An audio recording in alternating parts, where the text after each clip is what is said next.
इस्लामाबाद की एहतसाब अदालत ने साबिक सदर आसिफ अली जरदारी और उनकी बहन फरियाल तालपुर पर मेगा मनी लॉन्ड्रिंग केस में फर्द जुर्म आयद कर दी है। केस के दीगर मुल्जिमान अनवर मजीद और अब्दुल गनी मजीद पर भी फर्द जुर्म आयद की गई है। फर्द जुर्म आयद किए जाने पर मुल्जिमान ने सेहत जुर्म से इनकार किया है। तफसील जानेंगे नुमाइंदा जियो न्यूज़ अवैस से। अवैस, समाअत का अहवाल बताएगा तफसीलन और ये भी कहेगा कि अब आगे कानूनी कार्रवाई क्या होगी। जी देखें, ये एहतसाब अदालत में आज समाअत हुई है जाली बैंक अकाउंट से मुतालिक मेगा मनी लॉन्ड्रिंग केस की। ये वो केस है जो कराची की बैंकिंग कोर्ट से शिफ्ट हुआ था और इसमें आज फर्द जुर्म आयद की गई है। साबिक सदर आसिफ अली जरदारी, फरियाल तालपुर, अब्दुल गनी मजीद और ख्वाजा अनवर मजीद समेत 14 मुल्जिमान पर अदालत ने फर्द जुर्म की कॉपी जो चार्जशीट है वो मुल्जिमान को दी। उन्होंने चार्जशीट पढ़ने के बाद सेहत जुर्म से इनकार किया, जिसके बाद अदालत ने नैब से इस्तिगासा के गवाह तलब कर लिए हैं। 13 अक्टूबर की तारीख मुकर्रर की गई है। 3 गवाहों को अदालत ने बयान रिकॉर्ड कराने के लिए इसमें बुला लिया है, जबकि कुल 69 गवाह हैं इस रेफरेंस में जो अपना बयान अदालत में कलमबंद कराएंगे।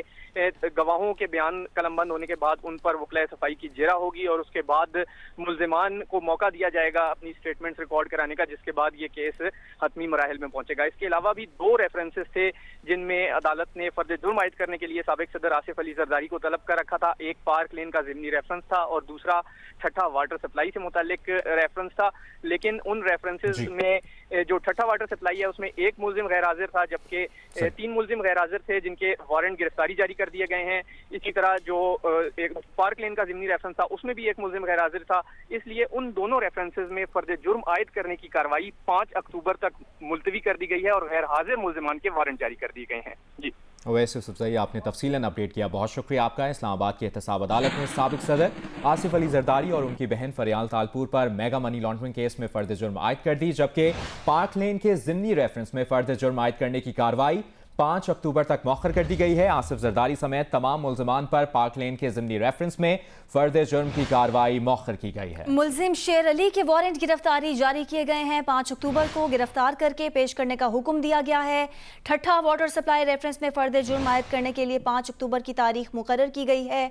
मेगा मनी लॉन्ड्रिंग केस में आइंदा समाअत पर इस्तगासा के गवाह तलब किए गए हैं। मेगा मनी लॉन्ड्रिंग केस की समाअत 13 अक्टूबर तक मुलतवी कर दी गई है। और जब सहाफ़ी ने सवाल किया आसिफ जरदारी से कि फर्द जुर्म आयद होने पर आप क्या कहेंगे, तो उन्होंने जवाब दिया कि ये तो वही जगह है गुजरे थे हम जहां से। ये भी कहा कि जब सवाल किया गया सहाफ़ी की जानिब से कि पीपल्स पार्टी APC के फैसलों के मुताबिक नवाज शरीफ के साथ खड़ी होगी, तो जवाब दिया आसिफ जरदारी ने मुख्तसर सा कि इंशाअल्लाह।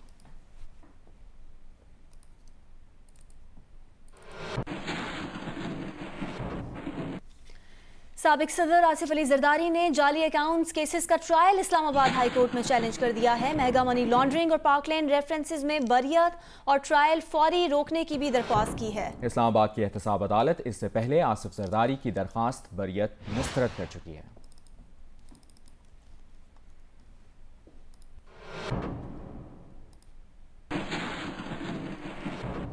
एक और अहम समाअत से मुतालिक आपको अपडेट करें। लाहौर हाई कोर्ट में शहबाज शरीफ की जमानत कबल गिरफ्तारी की दरखास्त पर इस वक्त समाअत जारी है। वकील ने शहबाज शरीफ अदवार में किए कामों की तफसीलात जमा करवा दी। कहा रेफरेंस फाइल हो चुका है, लेकिन अना की तस्कीन के लिए शहबाज शरीफ को गिरफ्तार करना चाहते हैं। अब लोकल बॉडी इलेक्शन होने वाले हैं, हुकूमत इन्हें जेल में डालकर क्या मकासद हासिल करना चाहती है। ये भी कहा गया कि शहबाज शरीफ अब तक कौमी खजाने के 1000 अरब रुपए बचा चुके हैं। बतौर मेंबर असम्बली तनख्वाह तक वसूल नहीं की। जिसने अरबों बचाए वो करोड़ों रुपए की क्यों करप्शन करेगा। कोई बच्चा शहबाज शरीफ के ज़ेरे किफालत नहीं है। उनके बच्चों के टैक्स रिटर्न्स अदालत में जमा करवा दिए हैं। आजम मलिक हमारे नुमाइंदे हमारे साथ लाइन पर मौजूद हैं, उनसे मजीद बात करेंगे। आजम, इस वक्त क्या डिटेल्स हैं आपके पास?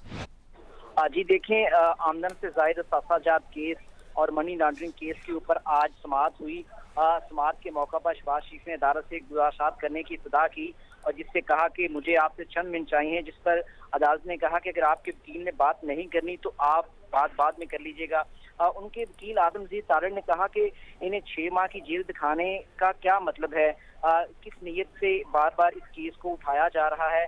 उन्होंने कहा कि इनके दौरे हुकूमत में हजारों अरब रुपए बचाए गए और वो चंद करोड़ रुपए की करप्शन कैसे कर सकते हैं। उनका ये भी कहना था कि नैब वॉल्यूम 4 खुद बता रहा है कि इनकी फैमिली अरकान इन पर इंसार नहीं करते। ठीक है, समाअत का अहवाल आपने बताया। समाअत इस वक्त जारी है। आजम मलिक, आपने अपडेट किया। बहुत शुक्रिया आपका। इससे पहले शहबाज शरीफ की लाहौर हाईकोर्ट आमद पर कारकुनों और रहनुमाओं की बड़ी तादाद भी अदालत पहुंची।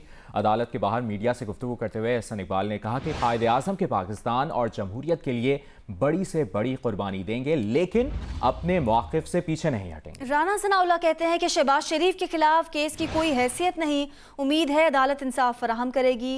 खातून रहनुमा अज़मा बुखारी ये कहती हैं कि नैब के किरदार से मुतालिक सुप्रीम कोर्ट और सिंध हाई कोर्ट ने क्या कहा, ये सब जानते हैं।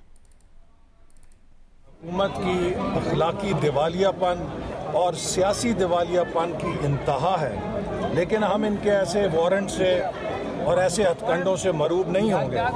हम पाकिस्तान, कायदे आज़म का पाकिस्तान, जमहूरियत और आइन का पाकिस्तान, उसके लिए बड़ी से बड़ी कुर्बानी देंगे, लेकिन अपने मौक़िफ़ से पीछे नहीं हटेंगे। हर सुनने वाला जो है वो इस बात से मुत्तफिक है कि ये एक सियासी इंतकाम है, इस केस की कोई हकीकत नहीं है। तो जब ट्रायल शुरू हो चुका है तो उसके बाद अब कोई तफ्तीश बाकी नहीं है, तो उनको गिरफ्तार करना जो है उसके सियासी मकासद के अलावा और कोई मकसद हो नहीं सकता। हमें छोड़े कि हम क्या कहते हैं। सुप्रीम कोर्ट्स और हाई कोर्ट्स कह रही हैं कि नैब को सियासी मुखालफीन की ज़बान जो है रोकने के लिए पॉलिटिकल विक्टिमाइजेशन, ये लफ्ज़ कोर्ट्स की तरफ से इस्तेमाल हुआ है कि उसके लिए जो है ये नैब को इस्तेमाल किया जा रहा है।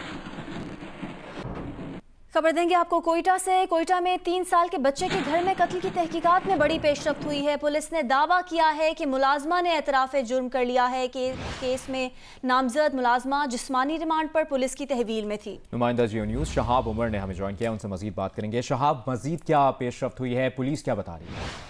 जी, इस हवाले से हमारी पुलिस से बात हुई, उन्होंने बताया चूंकि ये 12 सितंबर का वाकया था, कोयटा के इलाके सुमगली रोड में पेश आया था, जिसमें 3 साल बच्चे का जो कत्ल था उसका मामला चल रहा था। इस हवाले से पुलिस के मुताबिक जो कत्ल का मामला है वो अब हल हो गया है। उन्होंने बताया कि जो कि मुलाजमा जो इस पर FIR है और नामजद थी और वो पुलिस के रिमांड पे थी, तकरीबन 16 रोज बाद उन्होंने कत्ल का एतराफ़ कर लिया।